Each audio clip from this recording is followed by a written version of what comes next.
শীত আসছে পর্যন্ত দায়িত্ববান ব্যক্তিরাও দায়িত্বজ্ঞানহীন হয়ে যায়। বাস্তব কথা হচ্ছে শীতের তাপটে আর টিকে থাকা যাচ্ছে না। সকালবেলা উঠে নাস্তা বানাবো, তার সাথে আবার ভিডিও বানাবো, সেটা তো হয়েই উঠছে না। এতটাই খারাপ লাগে। নাস্তা বানাবো এটাই বেশি। আসসালামু আলাইকুম, কেমন আছেন সবাই? আশা করি ভালো আছেন। আলহামদুলিল্লাহ আমিও ভালো আছি। কিন্তু আজকে হয়ে গেছে তার উল্টোটা। ওই যে কথায় বলে না, মনের নাম মহাশয়, যখন যা ইচ্ছে তাই করে যায়। তো সত্যি আসলে আজকে আমার মন চাইছে আমি একটা সুন্দর নাস্তা বানাই, আর সুন্দর করে একটা ভাজিও বানাই। সবাইকে আজকে একটু ভালো নাস্তা খাওয়ার ইচ্ছে জেগেছে আমার। তাই চলে আসলাম রান্নাঘরে। সকাল সকাল রান্নাঘরে এসে আলু আর এখানে পেঁয়াজ পাতা কেটে নিলাম, নিয়ে এবার সুন্দর করে একটু ভেজে নিয়েছি। আর এদিকে আমি মশলাটাও বানিয়ে নিয়েছি। আর ফ্রোজিং কিমা ছিল, আর এই কিমা দিয়ে সুন্দর করে টমেটো দিয়ে আর সব রকমের মশলাপাতি দিয়ে একটা মশলা বানিয়ে নিলাম। তারপর দিয়ে দিলাম বাস আলু আর সেই পেঁয়াজ পাতাগুলো মাঝখান দিয়ে ফালি করে করে দিয়েছি, যাতে একটু খেতে ভালো লাগে। আমার আবার গোটা গোটা পেঁয়াজ পাতা একদম ভালো লাগে না। তো যাই হোক, এখানে ভাজিটা প্রায় হয়ে গেছে। আর এখানে আমি একটা ডো তৈরি করে নিচ্ছি। আজকে পরোটা বানাবো। আর পরোটা দিয়ে এই কিমা ভাজিটা খেতে কত যে ভালো লাগে কি বলবো আসলে। এখন ধনেপাতা দিয়ে দিলাম, বাস হয়ে গেল।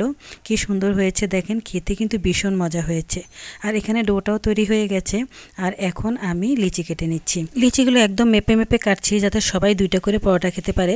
কারণ আমার বাসায় পরোটা বানালে সবাই একটু বেশি খেতে চায়, মানে পরোটাটা সবার পছন্দ। আর এখন আমি পরোটা বানাবো, তো পরোটার এই ভাঁজটা আমি আজকে আর দেবো না। আজকে আমি এই ডিজাইন করে পরোটা বানাচ্ছি। দেখেন কি সুন্দর করে আমি লম্বা লম্বা দড়ির মতো করে নিয়েছি, তারপর একটু পেঁচিয়ে বাস গোল করে নিলাম। আজকের পরোটাটা দেখবেন কত সুন্দর হয়েছে। এইভাবে যখন পরোটা বানাবেন দেখবেন পরোটাটা খেতেও ভালো লাগে, আর কি সুন্দর ভাজে ভাজে ছিঁড়ে যাচ্ছে। তো আমি এখন সুন্দর করে বেলে নেব। আর পরোটাগুলো সুন্দর করে গোল হয়ে যাচ্ছে, দেখেছেন নিজে থেকেই গোল হয়ে যাচ্ছে। তো ভাবতেও পারবেন না এত মজা হয় এই পরোটাটা। একদমই সহজ পদ্ধতি, আর সহজভাবে বানানোও যায়, কোনো ঝামেলা নেই। তারপর সবগুলো পরোটা আমি এভাবে বেলে নিয়েছি, আর এখন ভেজে নেব। তো ভাজার জন্য আমি তাওয়াটা গরম করে নিয়েছি আগেই, তারপর দিয়ে দিলাম, দিয়ে সুন্দর করে ভেজে নিচ্ছি একটু তেল দিয়ে। কি সুন্দর হয়েছে দেখেন, প্রত্যেকটা পরোটাই আমার কিন্তু পারফেক্ট হয়েছে, আর খেতেও অনেক মজা হয়েছে। বানানোর কিন্তু অনেক রকম সিস্টেম আছে, অনেক রকম ভাজ আছে। তো এই পদ্ধতিটা হচ্ছে সবচেয়ে সহজ পদ্ধতি, মানে সবচেয়ে সহজ পদ্ধতি, খুব তাড়াতাড়িও হয়, আর যে কোনো সময় হঠাৎ করেই বানানো যায়। এমনি সময় যদি রুটির মতো করে পরোটা বানিয়ে নেন দেখবেন খেতে কিন্তু একদমই ভালো লাগবে না, আর এতটা সফটও হবে না। তো যাই হোক, এখন পরোটা সবগুলোই আমি এমন করে ভেজে নিচ্ছি। আর কি সুন্দর কালার হচ্ছে দেখেন, আর নরমও তুলতুলে হয়েছে। আজকের সকালটা অনেক সুন্দর ছিল, বাইরে অনেক রোদ ছিল, আর শীত ভাবটা একটু কম ছিল। তো যাই হোক, এই যে আমি পরোটা সবগুলো বানিয়ে ফেলেছি, আর এখন সবাইকে নাস্তা দিয়ে দেব। তো আমি নাস্তার জন্য পরোটাগুলো এক সাইডে নিলাম, আর সাথে একটু দিয়ে দিলাম কিমা আলু ভাজি। অনেক মজা হয়েছে এই ভাজিটা, বিশ্বাস করবেন না এত ভালো হয়েছে। আর সাথে 1 কাপ কফি। কি আজকের সকালটা একদমই জমে গেছে, আর ভীষণ ভালো লাগছে, কারণ সকালবেলা কফি খেতে আমার ভীষণ ভালো লাগে। সবাইকে আজকে কফি দিয়েছি, যেহেতু আমি সুন্দর একটা ভাজি বানিয়েছি। আর আমি একটা পরোটা চিড়ে দেখাচ্ছি, দেখেন কত সুন্দর লেয়ারে লেয়ারে ছিঁড়ে যাচ্ছে, যেখানে যেখানে বাঁশ ছিল ওখানে ওখানে ছিঁড়ে যাচ্ছে।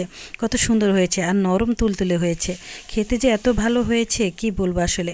আপনারা যখন বাসায় পরোটা বানাবেন ঠিক এমন সহজ পদ্ধতিতে পরোটা বানাবেন, দেখবেন সবাই খেয়ে আপনার প্রশংসায় পঞ্চমুখ হয়ে যাবে একবারে। তার এখন আমি একটু ভাজি নিয়ে দেখিয়ে দিচ্ছি কতটা সুন্দর হয়েছে। তো এইভাবে যখন পেঁয়াজ পাতা দিয়ে ভাজি করবেন কত ভালো লাগবে, কিন্তু পেঁয়াজ পাতাগুলো ঠিক কিন্তু ফালি করে করে দিতে হবে। ওগুলোকে যদি গোটা গোটা দিয়ে দেন তাহলে একদমই ভালো লাগবে না। তো আজকে সকালের এই নাস্তা আমার ভীষণ ভালো লেগেছে, আমার বাচ্চারাও অনেক পছন্দ করেছে। আশা করি আমি আজকে শীতটাকে কাবু করতে পেরেছি। আলহামদুলিল্লাহ আজকে সকালটা আমার অনেক ভালো কেটেছে। সুন্দর একটা নাস্তা খেয়েছি, সাথে 1 কাপ কফি। আপনাদের সকালটা কেমন কেটেছে সেটা অবশ্যই জানাবেন, আর ভালো লাগলে অবশ্যই লাইক শেয়ার কমেন্ট করে দিবেন। আজ এ পর্যন্তই, ভালো থাকবেন, সুস্থ থাকবেন। দেখা হবে আবার পরবর্তী ব্লগে। আল্লাহ হাফেজ।